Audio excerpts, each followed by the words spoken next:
அண்டம் முழுதும் ஒன்றினுள் அடக்கம் அதுவே ஆனை முகமெனும் ஓங்கார விளக்கம் சுழலும் கோள்கள் அவன் சொல் கேட்கும்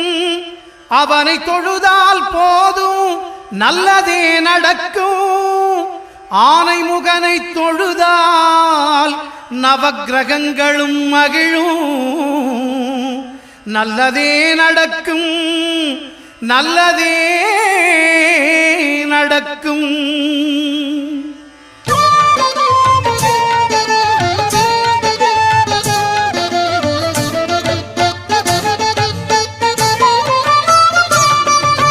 ஒன்பது கோளும் ஒன்றாய் காண அங்கு கற்பகம் என்னும் கடவுளின் மெய்யில் 9